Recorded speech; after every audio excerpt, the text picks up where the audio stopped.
Welcome to the From Concealment Podcast, the show for firearm enthusiasts who like to shoot, train, carry, and compete. Get ready for some shooting and sight, firearm and accessory reviews, and of course, insight on concealed carry. And now, broadcasting from behind enemy lines in the From Concealment studio, it's Pete Mitchell and Dan Sams.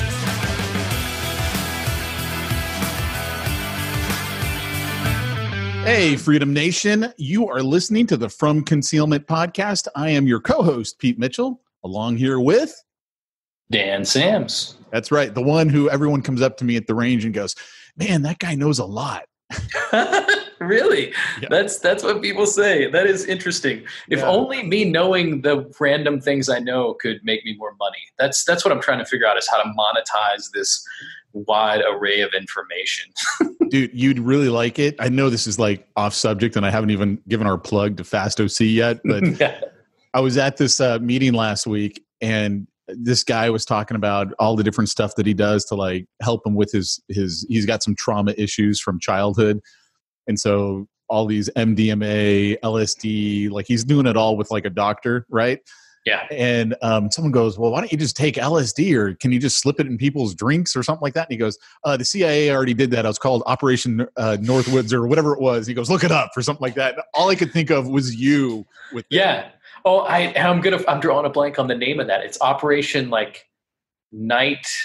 It was something that sounded like prostitution. It was like Night something, maybe Nightwalker, but like that was a real thing. They definitely did that, and that's not a theory. That's a thing. That's a thing, right? And see, this is why it keeps coming back to me. You guys are idiots if you want the government to be the only one with guns. We already know what they've done. Like, I know. We already know. They've admitted this. It's crazy. So this is where there's so many things in my life where I know this information that's not hidden. Like it's not like a conspiracy theory, but I'm like, well, this is a thing, and it's disturbing. And so my wife was talking to me the other day about, like you probably can't talk about all of these things because it makes you look crazy. She's like, every one of these things I've looked into, and yes, you are correct. But she's like, we're going to be known as the crazy people that call all this out. And I'm like, yeah, I know. I don't know how to get around that, but yeah. So anyway, crazy stuff. Well, you want to get our plug and then we need to jump into this. Yeah, absolutely. I'm excited about what we're talking about here. So this episode, guys, is being brought to you by Fast OC. Fast OC has got some phenomenal training. They've got great handgun challenges. I, of course, go to almost every handgun challenge. I mean, there's a few that I just can't make it to, travel and whatnot. But I'm telling you, they are a blast. They're lots of fun. They have got great training courses. And as of last Saturday, they're also a client of mine. So, yeah, a marketing client. Yeah. Man. I'm like, hey, guys, let me help you grow your business here. I kind of love me some shooting, and I think we need to get more people involved in it. And they were in agreement with me on that. So excellent. Yeah. Oh, that's wonderful, man. Way to go. Yeah. So anyway, let's get into today's subject. And why don't you kick us off? All right. So as of the time of our recording, we are about, not quite 24 hours removed from yesterday's pro-gun protest at the Virginia State Capitol in Richmond. And so I'm just, right now we're looking at it and saying like this was a perfectly peaceful event. Zero incidents, went wonderfully well. Which is surprising that there were zero incidents because I totally would not put it past the liberals to basically instigate stuff and blame it. Well, that was, here's what's interesting. This is the value of what I would, the kind of counter media, where people live on the ground on Instagram and on YouTube, on Twitter are just kind of reporting what's going on at the scene. Like you're just your regular guy with a phone is reporting things. And some of the, what's the right word to say? Some of the, I wouldn't say more extreme, but the lesser known guys I was following that were there early and they were having conversations. And so the kind of for lack of a better term, the like civilian counterintelligence, where people were hearing about like, okay, here's what Antifa is planning to do, and we're not going to play that game. And so there was like, just civilian efforts to counter some of that stuff. And completely well done. And when I say counter that, we're saying like, okay, when Antifa shows up, we're not gonna fight them on this. We're just gonna kind of like try to ignore and try to keep anything from happening. And sure enough, no escalations. Everything just went really well. Right. I have some really. I don't want to get too excited, but I've got a couple of really intriguing thoughts about this. If you don't mind me sharing, I want to hear them. So this is one where I was following this before it was a thing, like, because I follow a lot of these, hashtag Boogaloo Instagram feeds and Big Igloo and all that kind of stuff that I'm following. And just to hear for years now, the language has been like, hey, this is freedom for everybody. Everybody needs to be able to have their guns. Everybody needs to live in a free society. And it's been a diverse group. I was following Maj Toure, the Black Guns Matter guy, following guys like Iraq Veteran 8888, and how there's just been this wonderful, like, hey, man, everybody's welcome in this.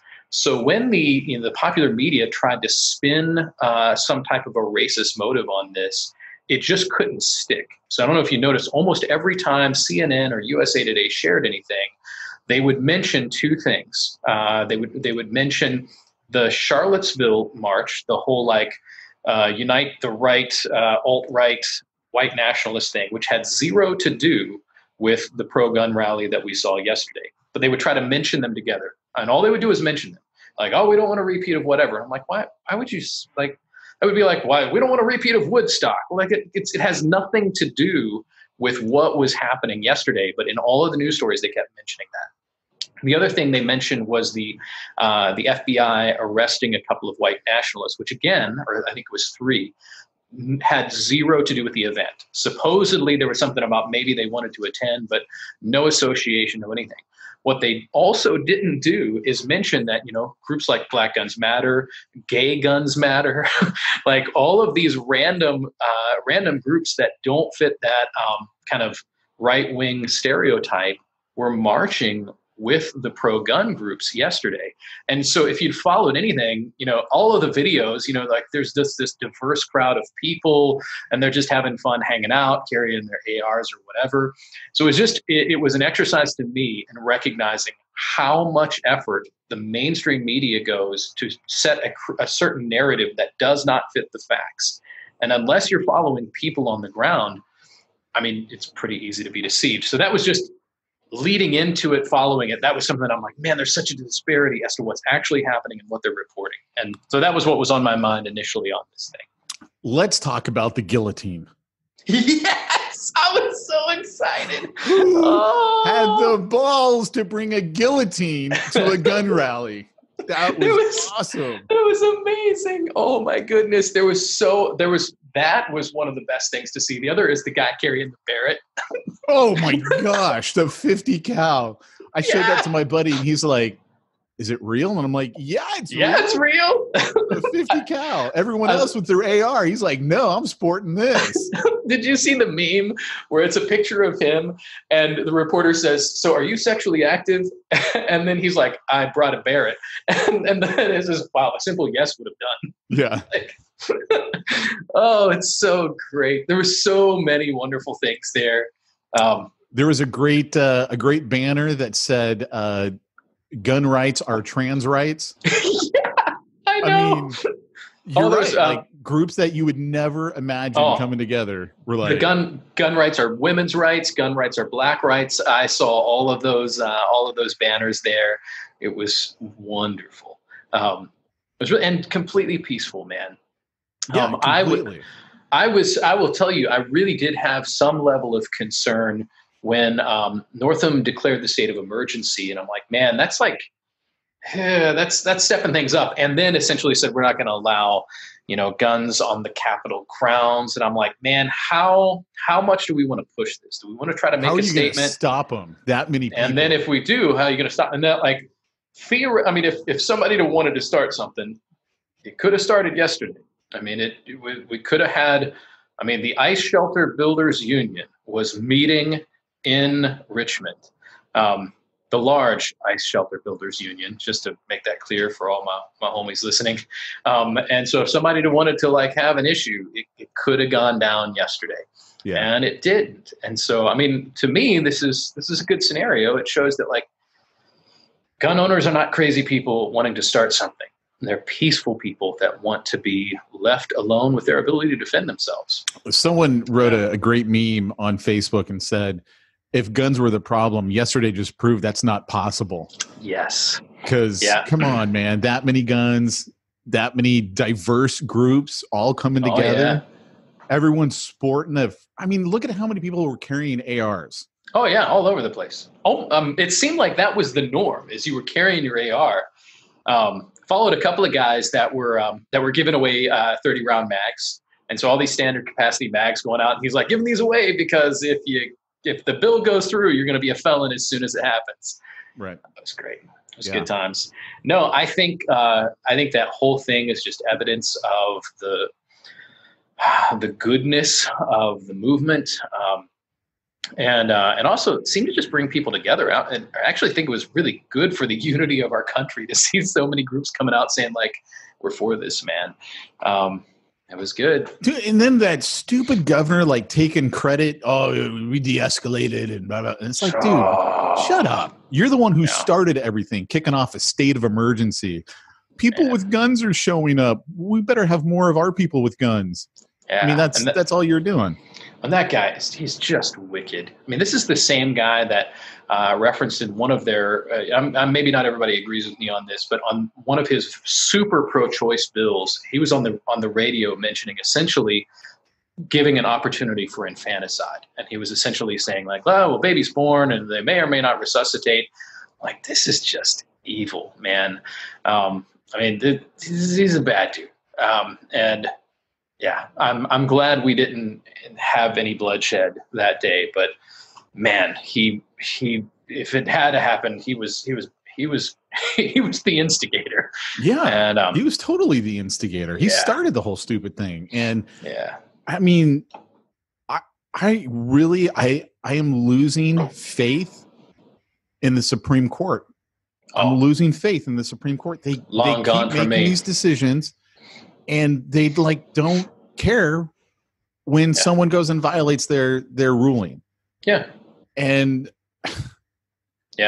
there's going to be nothing left for us to do but boogaloo. I'm just saying. I don't want that. No, I don't think anybody does. And the thing is, like, you and I we're pretty peaceful guys, and my motto is always going to be, man, I'm functioning as a minister, and that's the primary role.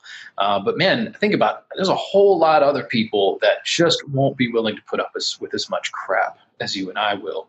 And it's all it takes is the wrong thing going on, or the wrong person crossed, and it's on. Right. And and we're just going to be here doing our best to make the most of whatever situation our country finds ourselves in. But man, this comes back to, man, be training, be equipped, have your ammo, and And man, the thing that was so interesting to me yesterday is all of the language was, if something goes down, don't be the one who started it. Like we don't need gung ho guys running in, trying to shoot somebody. Like, we need, like, what we wanted is what happened yesterday, where we just showed that we're peaceful. So, well, and the other thing too is we saw so many people coming in from all over the country. Yeah. I'm Facebook friends with, I don't know his last name. I know that's a great Facebook friend, right? No, that's actually all right. That's kind of the norm, right? Steven, the guy who shot the church shooter for the guy who went in there and shot like 22, 23 people in that church in Texas. Oh yeah. And the neighbor. The neighbor with the AR that chased him down. Yeah. Got his AR, shot the guy, chased after him. So anyway, he was at that rally. Like, so he went from Texas to go be a part of that rally. Good for him, man. So many people, who I'm seeing all over Facebook. The guy with the Barrett, apparently he's like from New York or New Jersey, something like that. And they're like, just wait. In the next 2 days, his home is getting raided. Like, oh yeah, poor dude. That's kind of, I mean, and I get that living in this, in the communist state of California, right? Because I'm like deathly afraid of, I mean, the state knows so much about me, what I own, but they don't know everything because not everything had to be recorded, right? Like if we did private party transfers, it used to be it didn't have to go through an FFL. So, you know, I'm just saying they don't know everything. That's all I'm saying right there. So there are some pictures I refuse to post on Facebook. Like I sent you one from my New Year's Eve day. I was like, I'm not throwing this sucker on Facebook. This sucker is never going out in the public because I just, you know, got to keep some things on the DL. Well, I'm the same way. I'm not breaking any. You know, I mean, like everything I'm doing is perfect. I don't break any laws. Like, all my ARs are California compliant. They look like freaking oars for a boat. I mean, they're compliant. But there's so many of those things though. You don't have to be breaking the law for them to make a fuss. Like, what's the guy who? I want to say it just happened not that long ago, but he was carrying around like I think it was powdered milk or it was baby formula or something. But I don't know. He ended up. I don't know if the bag had broken and he put it in Ziploc or whatever. But he gets arrested for cocaine possession. Does not have cocaine, but they're holding him long enough. He realizes it's easier for me to plead guilty to having cocaine when I had powdered milk than it is for me to stay stuck in jail waiting on whatever arraignment or whatever needed to happen. He pleads guilty to cocaine when he never had a shred of it on him. And then, of course, they test it later and prove that it's powdered milk. But that's how, like, he was, because of the way the judicial system was being used, he was going to have to prove his innocence. Which you can't do. And which you can't do. And so he's in this terrible situation. Those are the kind of things I keep hearing about where somebody's pleading guilty to something because it's easier than fighting it. And or like we have here in Cleveland where they'll stack up multiple charges, put you in just a terrible situation. So you plea out, even though you might not have done anything. And that kind of stuff that's scary. My good friend just spent 2 years in Club Fed because he took a plea deal. And the reason why he took the plea deal, he goes, if I didn't, I'm looking at 15 years. Yeah. And he goes, and I can't win. He goes, I have no money to fight this. Yeah. I've been drained of everything. There's no way I can win. And and interestingly enough, because like it was literally Club Fed, right? So he's in there. He's like, oh yeah, I'd eat lunch with this one senator, whatever, right? Because Club Fed. And he goes, I am so grateful I took the deal. He goes, so many people in here didn't take the deal, like attorneys, doctors. They're like, I didn't do anything wrong. Why am I going to go to jail? Like, I'm not taking a deal. And boom, they got to spend way longer than he did. Yeah, it's scary. How many innocent people are in jail right now because it's easier to take the plea deal? Say it's cheaper. You know the outcome, all of that. Yep.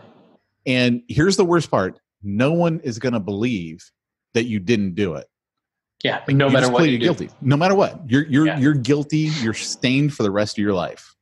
Yeah, it is terrible. And I've been pointing out recently, because we have such a tendency to be like, well, it's the law to do. And I'm pointing out, as a pastor, I look to God's law in the Old Testament. I'm like, you realize in the Old Testament, there was no provision for prison. If you really did steal something, first of all, it had to be proven. And then you just had to pay it back and make it right. And then once it was made right, you're cool. The person you've harmed is cool. Everything's back to normal. Instead, in our culture right now, you don't even have to have stolen anything. They can think you have. They stack it up. And then what do? Well, there's no interest in fixing whatever's gone wrong or repaying anybody. No, you're just thrown into prison where, guess what? Now a whole bunch of people have to pay for you being there. And I'm like, nothing about this is just. Nothing about this brings about restitution. And so some people are like, man, I feel like in the freedom movement, people are starting to think about like, something's not right about more than just the fact that they're taking my guns. There's like, we're throwing too many people in jail for too many reasons. We're, stupid reasons. So many stupid, and then there's crimes. Victimless crimes, which then I believe should not be a crime, right? And then at the same time, I'm like, why is it that like that the cops have all this stuff that, and in many cases they're just forced to do, where they're enforcing these other laws that aren't hurting anybody, but man, we can't get the rape kits tested. We can't get, I can't get a call when there's an abuse situation. We've known about this, where there were actual threats and we couldn't get the cops to show up. And again, this is just because they're spread thin. I'm not blaming them. They're spread thin enforcing lesser laws. And so I just kind of keep coming back and like, I think we're starting to get, people are thinking through, wait a minute. It's not just that they're trying to take my guns. They're trying to take my freedom overall. Right. And now I always say it like, we can't just throw out all laws. We've got to look to what is the standard whereby we should be using, or what standard should we be using to actually establish what is good law. And I'm always coming to the table saying like, have a look at the Old Testament. You would actually be surprised how much law there is really good. You're like, man, this is at the very least is a good template for things. So anyway, all that's just crazy. And like you and I, we're trying not to bring unintentional attention to anything, because it's just better not to be on the radar. Yeah, and then we start a podcast, so I don't know. I know, yeah. Well, tens of people are listening to this podcast right now, man. Tens of people everywhere. That's yeah. Well, this is where. Oh, go ahead. I don't know, man. I'm torn, right? Because I'm very much more of a libertarian than probably anything else. Mm-hmm. Yet I definitely don't agree with everything that the libertarians agree with. Like, we always make the joke, hey, if libertarians had their way, there'd be drugs and prostitution on every street corner. But hey, there'd be drugs and prostitution on every street corner, right? So it's like, but so I'm not in favor of everything. But I definitely believe in personal choice. And this is, I got to be careful how I say this. So like here in California, the big deal is mandatory vaccines. People being forced to vaccinate their kids. Now, I don't personally have a problem with vaccines. My kids are vaccinated up. I have a problem with you forcing me to do it. I have a problem. Big problem. Yeah, because now you're saying I have to inject some crap into my kid, or I'm in trouble with the law. Yeah, and I got a big problem with that. Well, and I tell everybody, you've got to think about what precedence is set. If we establish the precedent that the federal government or the state government gets to decide what is put in your body, now all bets are off. Now we've opened that up and they're allowed. So then we're not that far removed from if they decide that, hey, someone is a lesser human because they have this disability or then whatever, then they can say, we're going to give you this injection, right? In England, right? I mean, they do that. They decide. Yeah. No, this person's not worth saving. Now eugenics, I mean, that'll step even past euthanasia into eugenics, where we're in a real terrible, scary situation. And this is why every time I'm in a conversation, even with Christians, they're like, we got to make a law against whatever. And I'm like, guys, think about the precedent that sets. Once you make a law on that, what you've said is the government gets to decide that they can do X, Y, Z. Well, now all that needs to happen is for somebody on the opposing side to get power next, which is probably going to happen, and we're all screwed. And especially there's something especially scary about the thing with vaccines. I believe in vaccines are a good thing. Like, it's a wonderful invention. I'm like, my great aunt had polio because she did get the vaccine. And like, hey, vaccines have almost eradicated polio worldwide thanks to Rotary and some other organizations. It's amazing. You know what's funny?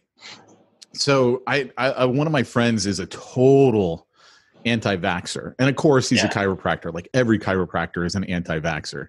If ever there was. It's like who they are, right? It's in their core. And so he actually showed me the chart. He goes, here's the chart of polio, the height of how many people had it, and it's going down, going down, going down. It's almost at the bottom. Vaccine is introduced, and then it, goes off completely. He goes, it was already dying out.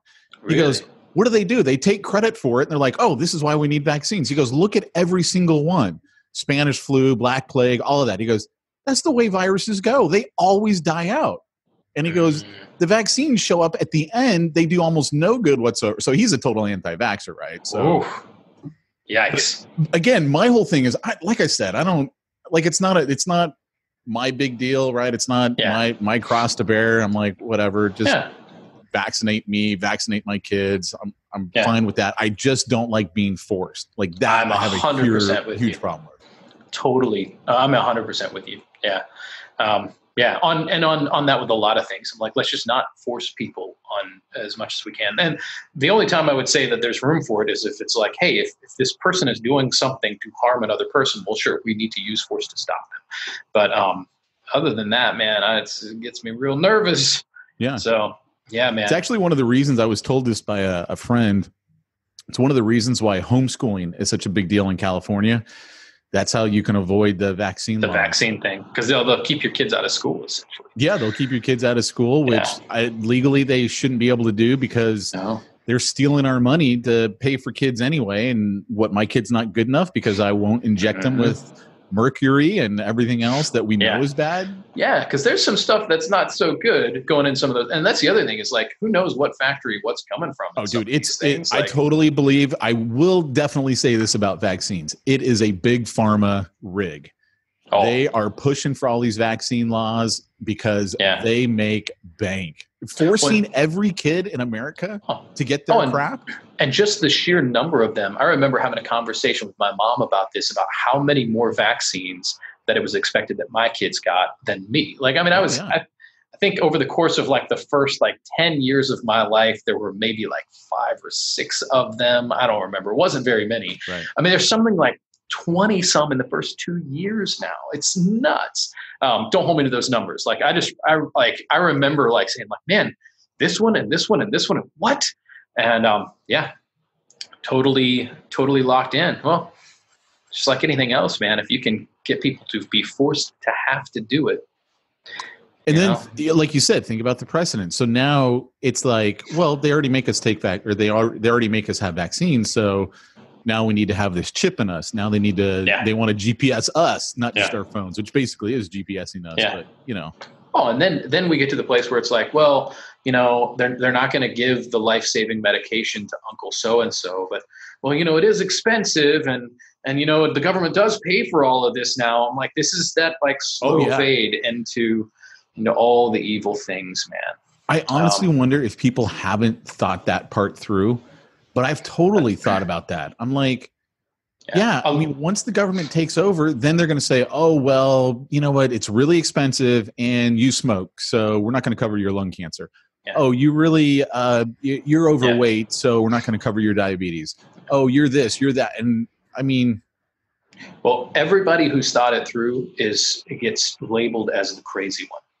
Because no matter what, they'll be like, nobody's doing that right now. You're crazy. And then how many things that like even 10 years ago were like, well, the next step is going to be ... And they're like, you're crazy. And now they're doing those very things. It's nuts. This is where, man, protect yourself as best you can. Actually, just talking about the not thinking it through. I don't want to take up too much time because we're getting away from guns, but all this honestly is related. It all comes back to, you say if we don't have the Second Amendment, we don't have anything. But it was interesting to me. I had a friend of mine was running for mayor, and I was already disappointed that he would run for office. So I'm talking to him, and he's taking a very pro-taxation kind of vibe. And I just brought up a couple of things about like, hey, what if we just let people keep their money? And he's like, well, who? And he goes with the classic, like, well, who would build the roads? And I'm like, when you ask a libertarian who would build the roads, I mean, you're bringing a knife to a gunfight. And so I'm like, well, and they're like, well, how did we build roads before 1913? How did we he hasn't really talked to me since then, which was part of the goal.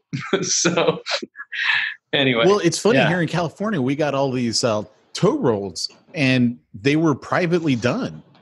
Yeah. At least a big part of it. And then they make bank off of it. Yeah. And then I find it morally offensive that they write me tickets for speeding on roads that I paid to drive on. Yeah, I fully agree. I don't think you should be able to write a ticket. I'm just saying it should not be legal. we're in the wrong game. What if we set up some kind of a law that forced people to pay for marketing from our respective companies? And then like all they had to do is buy it, right? Dude, and then you know what we would do? We would get the crappiest service because we're guaranteed the money. Yeah. So we're like, why would we do anything? We would subcontract everything out to somebody in Uzbekistan or wherever, and then we wouldn't have to do jack. We would just go and shoot at the range all day, and our wives would drive Maseratis. We'd drive trucks because we're awesome. It'd be the best. And this is exactly how it works. I want the original Hummer, right? Not the H2 or the H3. The real I want one. The original Hummer. That's I'm what with I you. want. I secretly, actually have a friend who might be listening, but I secretly judge people who drive H2s and H3s. I'm just like, come on, man. Like, it doesn't do what it's supposed to do. You're just trying to look cool. And you don't look that cool because you don't drive this off-roading. I don't think it would do that good. Because they went out of business a long time ago. So how old are those? This dude that I know has had one for a while. I don't know. It's yeah. And I'm like, yeah, dude, I don't know. Have you ever seen the pie graph that the comedian did? And it's a pie graph of the type of people that drive Hummers. No. And it's like, well, here's all the douchebags. And it's like most of it. And they're like, and then here's military. And there was a little sliver of cops. It was really hilarious. You had to see it. Yeah. And then like people who actually off-road was like this tiny little sliver. Right. Yeah. Anyway, yeah. Good stuff. Well, all of this coming back to, man, make sure you've got the right weaponry, because peace can be preserved with your. All this is coming out of this conversation about Richmond, and now they're trying to take guns, and us peaceably assembling, well armed, helped show that, hey, we are peaceful people, and that you don't want to mess with us.